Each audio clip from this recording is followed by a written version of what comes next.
Kinetics of nuclear DK आज हम discuss करेंगे, जिसके लिए मैं सपोज करता हूं कि मेरे पास कोई रेडियो एक्टिव एलिमेंट है जो कि किसी और एलिमेंट में जा रहा है। मैं सपोज करता हूं कि वो एलिमेंट डी है।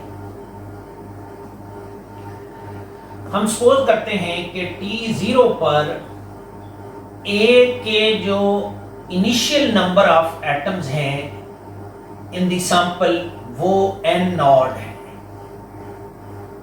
और आफ्टर टाइम t, चूंकि A एक रेडियो एक्टिव एलिमेंट है और ये डिके कर रहा है, इसलिए इसके नंबर ऑफ एटम्स n0 से कम होकर टाइम t पर n हो जाते हैं। ये देखा गया है कि ये जो एलिमेंट है जिसको हम पेरेंट एलिमेंट का नाम देते हैं,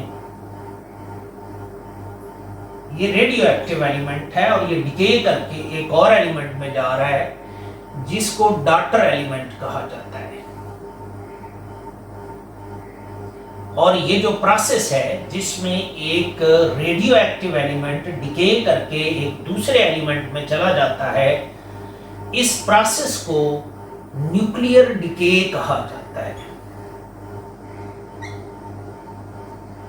ये जो न्यूक्लियर डिके है ये दो किस्म का हो सकता है।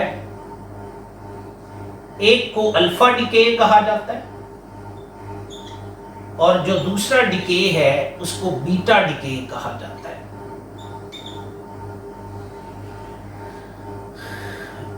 दोनों में बेसिक डिफरेंस ये है, दोनों केसेस में एक रेडियो एक्टिव एलिमेंट डिके करके एक दूसरे एलिमेंट में जाता है और उसके साथ एक एडिशनल पार्टिकल जनरेट होता है। वो पार्टिकल या तो अल्फा हो सकता है या बीटा हो सकता है। अगर वो पार्टिकल बीटा है तो फिर ये बीटा डिके कहलाता है, और अगर वो पार्टिकल अल्फा है तो फिर ये अल्फा डिके कहलाता है। अल्फा डिके के अंदर जो पार्टिकल जनरेट होता है वो हीलियम का न्यूक्लियस होता है। तो ये दो फंडामेंटल टाइप्स हैं न्यूक्लियर डिके की। हम दरअसल न्यूक्लियर डिके की काइनेटिक्स में दिलचस्पी रखते हैं और उसके अकॉर्डिंग जो रेट लॉ एक्सप्रेशन बनेगा, rate law expression for nuclear decay, वो मैं इधर लिखने लगा हूं। ये जो न्यूक्लियर डिके है ये फर्स्ट ऑर्डर काइनेटिक्स की एक एग्जांपल है, और ये A का D में जाना फर्स्ट ऑर्डर काइनेटिक्स को फॉलो करता है। सारे के सारे न्यूक्लियर जो रिएक्शंस होते हैं या न्यूक्लियर डिके के जितने प्रोसेस होते हैं वो सारे के सारे फर्स्ट ऑर्डर काइनेटिक्स को फॉलो करते हैं। और according to first order kinetics आप जानते हैं कि रेट लॉ एक्सप्रेशन यूं लिखा जा सकता है कि rate of disintegration of radioactive element is directly proportional to available number of atom of parent element at any time t। जब आप ये प्रोपोर्शनैलिटी का साइन खत्म करते हैं तो इधर एक कांस्टेंट आता है, और ये कांस्टेंट इधर लैम्डा है और ये n है। ये जो लैम्डा है इसको डिके कांस्टेंट कहा जाता है। ये डिके कांस्टेंट कहलाता है, और इसके यूनिट्स वही होते हैं जो फर्स्ट ऑर्डर रेट कांस्टेंट के यूनिट हैं, यानी पर सेकंड है, जो कि यहीं से निकाले जा सकते हैं। ये जो रेट ऑफ डिसइंटीग्रेशन है या रेट ऑफ डिके है, ये लिखा जा सकता है इन term of rate of consumption of reactant, यानी ए के डिके रेट की शक्ल में इसको यूं लिखा जाएगा minus dN over dt is equal to lambda into n। ये जो dN ओवर dt है ये rate of change of n है विद रिस्पेक्ट टू t, और ये नेगेटिव साइन इसलिए है कि n की जो वैल्यू है वो t के साथ डिक्रीज कर रही है। ऑफ कोर्स n जो है वो available number of atom of parent element A हैं, और चूंकि A डिके करके किसी और एलिमेंट में जा रहा है तो इसके number of atom with the passage of time कम होंगे, इसलिए इधर नेगेटिव साइन है। अगर rate of disintegration of A लिखा जाएगा तो नेगेटिव साइन होगा, क्योंकि A की जो कंसंट्रेशन है या नंबर ऑफ एटम्स हैं वो with the passage of time कम हो रहे हैं। जबकि अगर मैं रेट लिखता in term of rate of formation of D तो फिर इधर पॉजिटिव साइन होता और इधर डी ओवर dt होता। लेकिन चूंकि मैं rate in term of rate of consumption of reactant लिख रहा हूं, इसलिए ये minus dn over dt is equal to lambda n है। यानी जो रेट ऑफ डिसइंटीग्रेशन या रेट ऑफ न्यूक्लियर डिके का एक्सप्रेशन बना है वो ये है dn over dt is equal to lambda into n। ये जो मैथमेटिकल एक्सप्रेशन है ये दरअसल डिफरेंशियल रेट लॉ है for first order nuclear decay. Differential rate law है फॉर न्यूक्लियर डिके।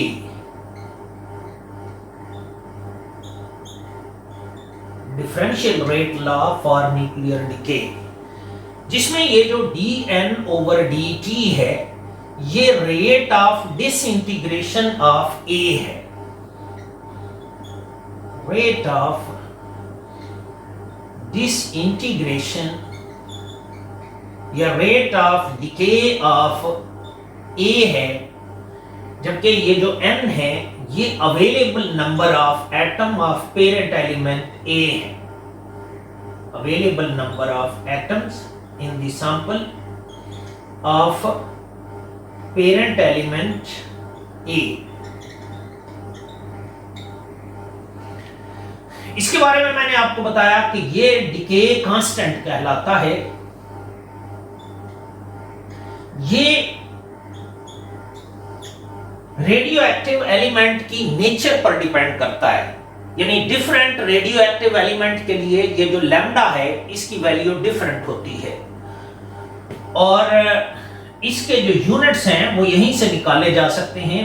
अगर ये नंबर है, नंबर पर यूनिट टाइम है और ये नंबर है तो इसको रीअरेंज करें इस मैथमेटिकल एक्सप्रेशन को, तो लैम्डा यहां से बनेगा 1 over n dn over dt with negative sign. इसमें आप देखें कि ये और ये इनके यूनिट्स आपस में कैंसिल हो जाएंगे, तो जो लैम्डा के यूनिट आएंगे वो पर सेकंड आएंगे। और आप जानते हैं कि अगर रेट कांस्टेंट के यूनिट पर सेकंड हो तो जो प्रोसेस है वो फर्स्ट ऑर्डर प्रोसेस होता है। इसलिए ये जो डिके कांस्टेंट है ये दरअसल फर्स्ट ऑर्डर रेट कांस्टेंट है। First order rate constant.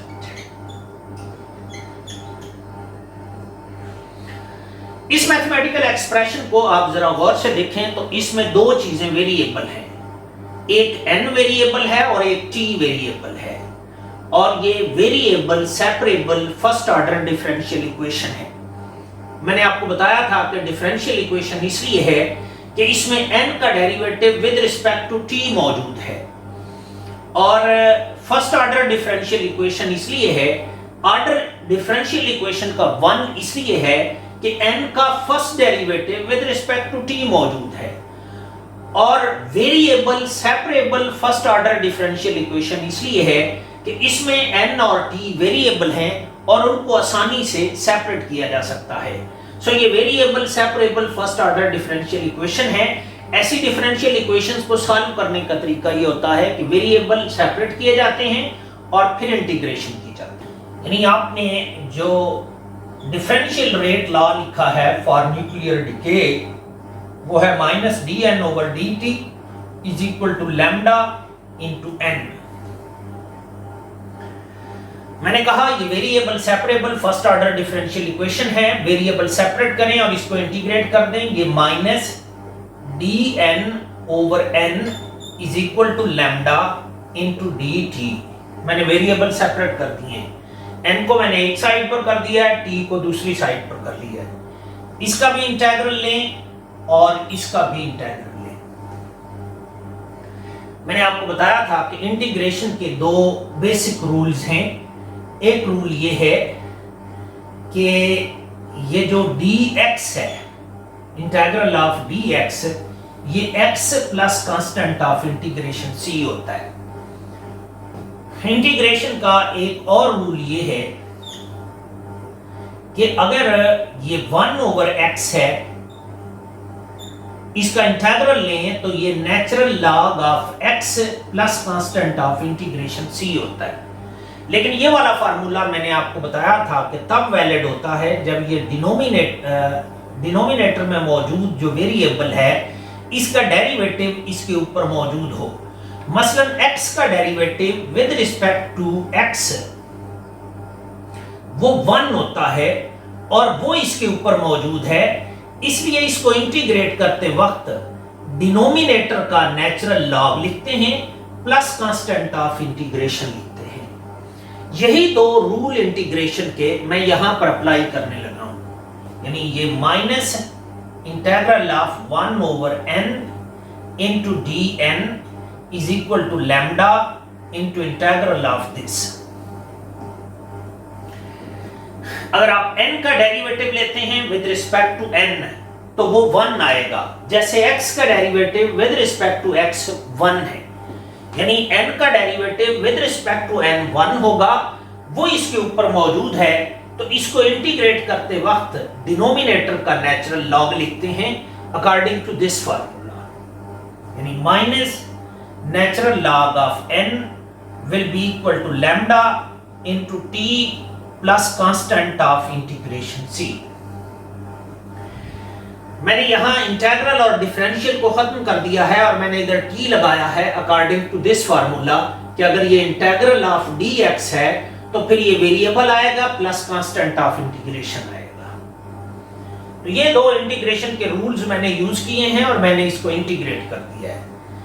ये जो इंटीग्रेशन कांस्टेंट है इसकी वैल्यू इनिशियल कंडीशन यूज करके निकाली जा सकती है। अब इनिशियल कंडीशंस क्या हैं, आपको याद होगा कि जब पेरेंट एलिमेंट ने डिके करना शुरू नहीं किया, t 0 है, तब n की क्या वैल्यू थी, मैक्सिमम थी और वो n नॉट थी। यानी आपने लिखा था कि अगर a कोई पेरेंट एलिमेंट है और ये डॉटर एलिमेंट d में जा रहा है तो t0 पर a की इनिशियल कंसंट्रेशन या initial number of atom n not थे, और आफ्टर टाइम t ये n नॉट से चेंज होके n हो गए थे। और मैंने आपको बताया था कि ये जो n है ये लेस देन n नॉट होगा। क्यों? कि with the passage of time a के जो नंबर ऑफ एटम हैं वो कम होंगे सैंपल के अंदर, क्योंकि a डिके करके d में जा रहा है। तो t0 पर n की वैल्यू n नॉट थी। ये जो कंडीशन है ये इस ऊपर वाले एक्सप्रेशन पर अप्लाई करें तो ये minus natural log of n की बजाय हम n नॉट लिखेंगे will be equal to lambda, t तब 0 था, plus constant of integration c, 0 इससे मल्टीप्लाई होगा 0, c की वैल्यू आएगी minus natural log of n not.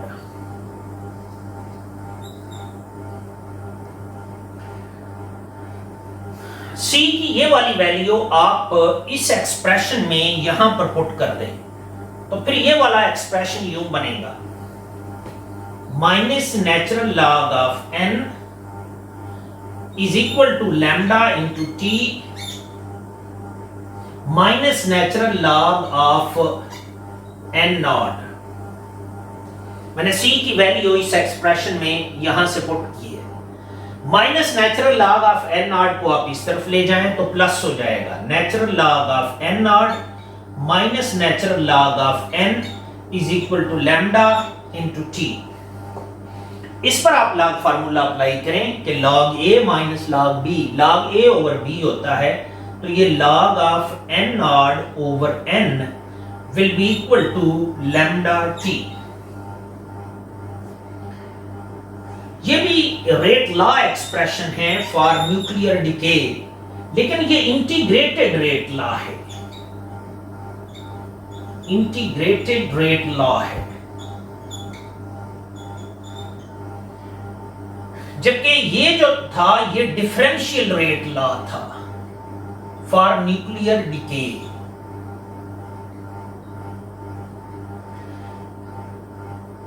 ये डिफरेंशियल रेट लॉ से इंटीग्रेटेड रेट लॉ मैंने हासिल किया है, और डिफरेंशियल रेट लॉ को इंटीग्रेटेड रेट लॉ में कन्वर्ट करने का मकसद ये था कि जो इंटीग्रेटेड रेट लॉ है उससे काफी यूजफुल इंफॉर्मेशन ली जा सकती हैं। वो कैसे ली जा सकती हैं मैं वो बताने लगा हूं। हमने इंटीग्रेटेड रेट लॉ लिखा है natural log of n naught over n is equal to lambda into t। इससे कौन कौन सी इंफॉर्मेशन ली जा सकती हैं वो यहीं से निकाली जा सकती हैं। नंबर 1, ये जो मैथमेटिकल एक्सप्रेशन आपको नजर आ रहा है ये दरअसल इक्वेशन ऑफ स्ट्रेट लाइन है। स्ट्रेट लाइन है, कौन सी straight line? Passing through the origin. और ये यानी आपका डिपेंडेंट वेरिएबल y है, ये आपका इंडिपेंडेंट वेरिएबल x है, ये आपके प्लॉट की स्लोप है, और ये y is equal to mx type expression है। इस एक्सप्रेशन के अकॉर्डिंग अगर आप प्लॉट बनाएं तो जो प्लॉट है वो स्ट्रेट लाइन होगा। याद रहे कि जब भी हम प्लॉट बनाएंगे अलोंग x एक्सिस हम इंडिपेंडेंट वेरिएबल लेंगे जो कि t है, अलोंग y एक्सिस हम डिपेंडेंट वेरिएबल लेंगे जो कि इस केस में log of n naught over n है। इसको as a function of t plot करेंगे तो ये प्लॉट स्ट्रेट लाइन आएगा। इस प्लॉट की जो स्लोप है वो लैम्डा के इक्वल आएगी। यानी लैम्डा की वैल्यू निकालने के लिए आप इस मेथड से अगर आप लैम्डा की वैल्यू निकालना चाहते हैं तो उसके लिए आपको initial number of atom of parent element in the sample वो पता होने चाहिए, और डिफरेंट टाइम इंटरवल पर जो रेडियो एक्टिव एलिमेंट के अवेलेबल नंबर ऑफ एटम्स हैं उनका पता होना चाहिए। फिर इसकी आप रेशो लें, उसका लॉग लें, उसको t के अगेंस्ट प्लॉट करें, उस प्लॉट की स्लोप निकालें तो वो उस पेरेंट एलिमेंट के डिके कांस्टेंट की वैल्यू देगी। और ये कि मैंने कहा कि इस ग्राफ को यूज करते हुए आप लैम्डा की डिटर्मिनेशन कर सकते हैं जिसका मैंने आपको मेथड बताया है। मोरओवर इस इंटीग्रेटेड रेट लॉ को यूज करते हुए आप लैम्डा की यूनिट निकाल सकते हैं। मसलन आप लैम्डा को इधर रहने दें और t को दूसरी साइड पर ले जाएं तो lambda will be equal to 1 over t into natural log of n naught over n। अब देखें कि लॉग के अंदर जो क्वांटिटी है वो डायमेंशन लेस है, तो लैम्डा के यूनिट यहां से निकाले जा सकते हैं, और t डिनोमिनेटर में है, t के यूनिट सेकंड है तो लैम्डा के यूनिट पर सेकंड होंगे, जो इस बात की इंडिकेशन होंगे कि जो न्यूक्लियर डिके है वो फर्स्ट ऑर्डर प्रोसेस है। इसलिए कि हम ये बात जानते हैं कि अगर रिएक्शन जीरो ऑर्डर हो तो रेट कांस्टेंट के जो यूनिट हैं वो मोल पर डीएम क्यूब पर सेकंड होते हैं। अगर रिएक्शन फर्स्ट ऑर्डर हो तो रेट कांस्टेंट के यूनिट पर सेकंड होते हैं। अगर रिएक्शन सेकंड ऑर्डर हो तो रेट कांस्टेंट के यूनिट डीएम क्यूब पर मोल पर सेकंड होते हैं। तो यूनिट से आपको क्लू मिलता है कि ये जो इंटीग्रेटेड रेट लॉ है ये किस रिएक्शन ऑर्डर के लिए है, यानी किस ऑर्डर के रिएक्शन का ये इंटीग्रेटेड रेट लॉ है, ये वाला एक्सप्रेशन। मोरओवर न्यूक्लियर डिके में एक और टर्म यूज होती है जिसको हाफ लाइफ पीरियड कहा जाता है।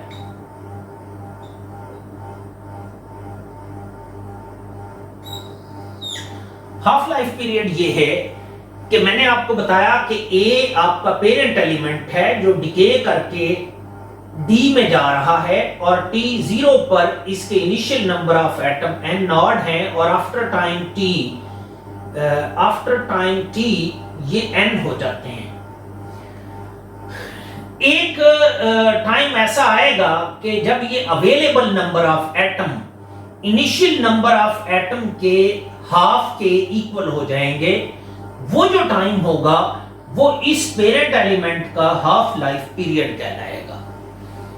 यानी हाफ लाइफ पीरियड से मुराद ये है कि इससे मुराद वो टाइम है जब पेरेंट एलिमेंट डॉटर एलिमेंट में कन्वर्ट होते हुए पेरेंट एलिमेंट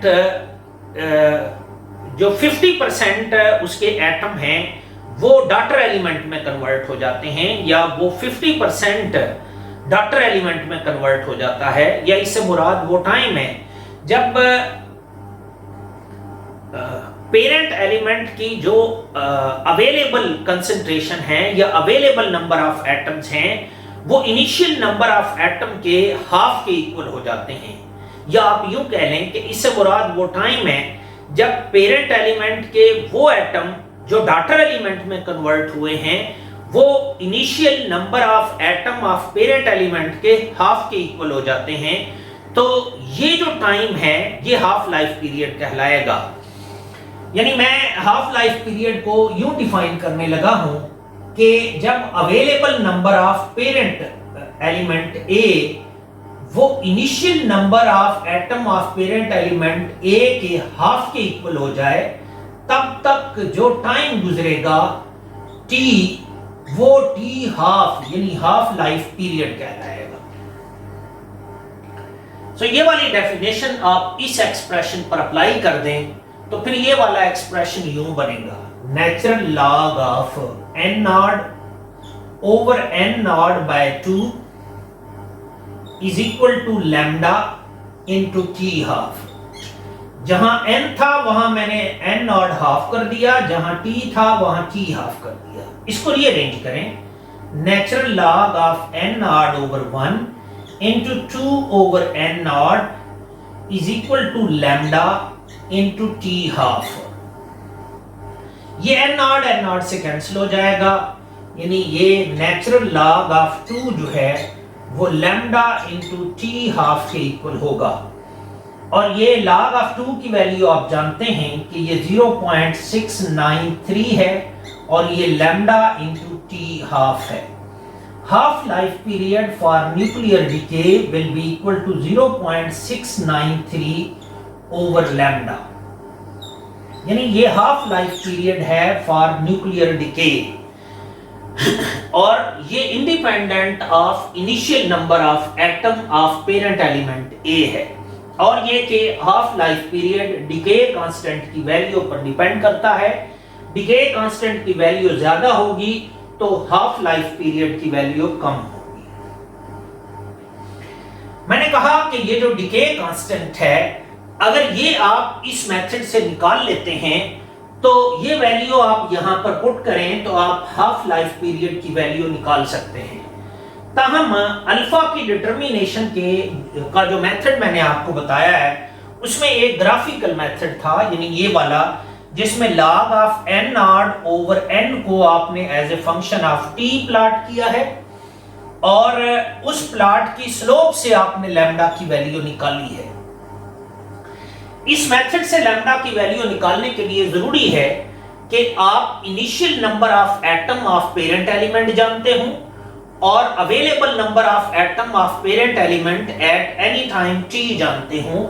फिर आप ये ग्राफ बनाएंगे और उस ग्राफ की स्लोप से आप लैम्डा की वैल्यू निकालेंगे।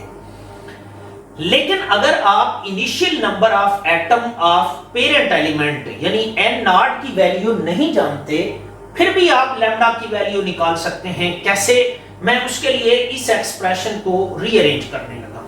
यानी मैं दरअसल डिटर्मिनेशन ऑफ लैम्डा करना चाहता हूं जब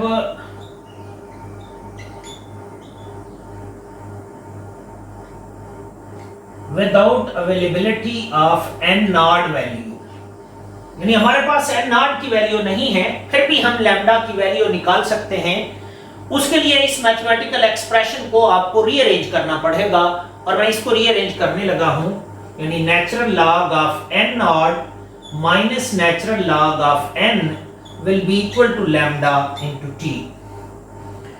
मैंने log का फार्मूला यूज किया है और ये log of n naught over n को log of n naught minus log n लिख दिया है और ये log की प्रॉपर्टी है, इसको यूं लिखा जा सकता है।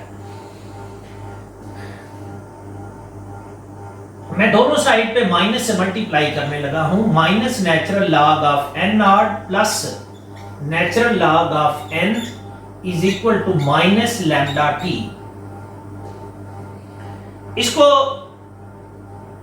रीअरेंज किया जा सकता है। ये minus natural log of n naught को आप दूसरी साइड पर ले जाएं तो natural log of n will be equal to minus lambda t plus natural log of n naught. इस मैथमेटिकल एक्सप्रेशन को आप गौर से देखें तो ये भी इक्वेशन ऑफ स्ट्रेट लाइन है, लेकिन ये इंटरसेप्ट फॉर्म में है, जिसमें ये log of n dependent variable y है, ये t इंडिपेंडेंट वेरिएबल x है, ये माइनस लैम्डा इस प्लॉट की स्लोप m है और ये log ऑफ n नॉट इसका इंटरसेप्ट c है और ये y is equal to mx plus c type expression है।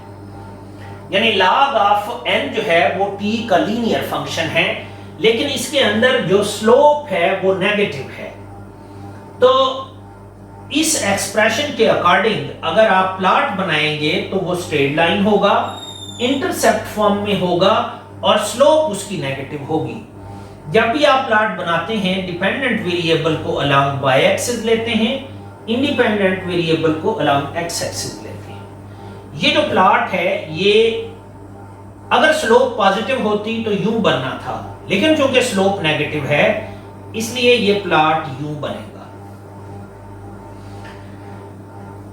इस प्लॉट की जो स्लोप है वो इक्वल आएगी माइनस लैम्डा के, जबकि इसका जो इंटरसेप्ट है y इंटरसेप्ट वो यहां से लेकर यहां तक है और ये जो वैल्यू है ये natural log of n naught के इक्वल है। इस प्लॉट की स्लोप माइनस लैम्डा के इक्वल है तो जो लैम्डा है वो माइनस स्लोप के इक्वल होगा। यानी आप इस प्लॉट की स्लोप से लैम्डा की वैल्यू निकाल सकते हैं। अब याद रहे कि ये प्लॉट बनाने के लिए मुझे n नॉट की जरूरत नहीं पड़ी, n की जरूरत पड़ी है। यानी आप डिफरेंट टाइम इंटरवल पर available number of atom of parent element measure करें, उसका लॉग लें, उसको t के अगेंस्ट प्लॉट करें, उस प्लॉट की स्लोप निकालें, उसको -1 से मल्टीप्लाई करें, जो आंसर आएगा वो रेट कांस्टेंट यानी डिके कांस्टेंट की वैल्यू होगी। लेकिन इस मेथड से डिके कांस्टेंट की वैल्यू निकालने के लिए मुझे initial number of atom of parent element की जरूरत नहीं पड़ी। मोरओवर इस ग्राफ का एक एडिशनल एडवांटेज ये है कि अगर आप इसको इस तरफ को एक्सटेंड करें और जहां ये y एक्सिस को कट करता है वहां से लेकर यहां तक वैल्यू मेजर करें तो ये इसका इंटरसेप्ट कहलाएगा और जो इंटरसेप्ट है वो इक्वल होगा natural log of n naught के। इसका एंटी लॉग ले लें, then n naught will be equal to e raise to power intercept. यानी अगर आपके पास इंटरसेप्ट की वैल्यू मौजूद है तो उसको यूज करते हुए आप प्रिडिक्ट कर सकते हैं कि जब इस पेरेंट एलिमेंट ने डिके करना स्टार्ट किया था तब initial number of atom of parent element या रेडियो एक्टिव एलिमेंट जो है वो कितने थे वो प्रिडिक्ट किए जा सकते हैं। आपने देखा कि आप लैम्डा की वैल्यू चाहे इस मेथड से निकालें चाहे आप इस मेथड से निकालें, ये दोनों ग्राफिकल मेथड हैं और ग्राफ बनाने के लिए जरूरी है कि आप at least 4 different time interval पर available number of atom of parent element यानी n की वैल्यू आप जानते हो, तब ग्राफ आप बना सकते हैं और उसके लिए टाइम चाहिए। तो आप इवन ग्राफ के बगैर भी जो लैम्डा की वैल्यू है उसकी डिटर्मिनेशन कर सकते हैं। कैसे, मैं वो एक्सप्लेन करने लगा। यानी मैं आपको मेथड बताने लगा हूं determination of lambda without graph. Graph को यूज किए बगैर भी आप लैम्डा की डिटर्मिनेशन कर सकते हैं। आपके पास मैथमेटिकल एक्सप्रेशन ये है कि एट एनी टाइम t1 ये वाला एक्सप्रेशन यूं बनेगा, natural log of n naught over n1 is equal to lambda into t1। याद रहे कि मैंने t1 लिखा है तो उसके साथ मैंने n1 लिखा है। मैंने लैम्डा 1 और n नॉट के साथ ये सबस्क्रिप्ट नहीं लिखा। उसकी रीजन ये है कि जब t चेंज होगा तो सिर्फ n की वैल्यू चेंज होगी, n नॉट और लैम्डा तो कांस्टेंट हैं।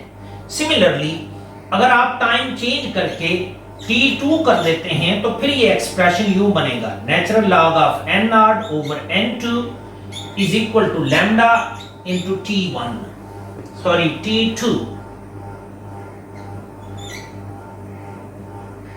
यानी natural log of n naught over n2 is equal to lambda into t2।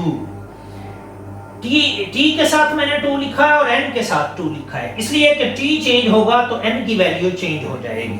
इसको एक्सप्रेशन 1 कह लें, इसको एक्सप्रेशन 2 कह लें। 1 से 2 को निकाल लें, यानी natural log of n naught over n1 minus natural log of n naught over n2 is equal to lambda t1 minus lambda t2। इस पर लॉग फार्मूला अप्लाई करें तो इसको यूं लिखा जा सकता है, natural log of n naught over n1 divided by n naught over n2। Lambda यहां से कॉमन ले लें, t1 माइनस t2। इसको रीअरेंज करें, natural log of n naught over n1 n2 over n naught is equal to lambda into t1 minus t2। n naught को n naught से cancel कर दें, natural log of n2 over n1 will be equal to lambda into t1 minus t2। हम दरअसल lambda की value निकालना चाहते हैं, तो लैम्डा जो है वो इक्वल आ जाएगा 1 over t1 minus t2 natural log of n2 over n1। यानी आप ऐसे करें कि दो डिफरेंट टाइम इंटरवल पर t1 और t2 पर जो available number of atom of parent element हैं वो मेजर करें, t1 पर मेजर करें और t2 पर मेजर करें और वो वैल्यूज इस एक्सप्रेशन में पुट करें तो आप लैम्डा की वैल्यू विदाउट ग्राफ निकाल सकते हैं। मैंने कहा कि A पेरेंट एलिमेंट है जो डॉटर एलिमेंट D में जा रहा है, t0 पर ये इसकी वैल्यू n नॉट है और आफ्टर टाइम t ये वैल्यू n हो जाती है और ये जो n है ये लेस देन n नॉट है। उसकी रीजन ये है कि with the passage of time A consume हो रहा है तो जो n है वो with the passage of time कम होता चला जाएगा। ये तो हमारी कॉमन सेंस यही कहती है कि अगर A कंज्यूम हो रहा है तो n की value with the passage of time कम होगी, लेकिन इन ट्रू सेंस और इन मैथमेटिकल सेंस इस n की t पर क्या डिपेंडेंस होगी ये मैं मैथमेटिकली एक्सप्लेन करना चाहता हूं। यानी टाइम डिपेंडेंस ऑफ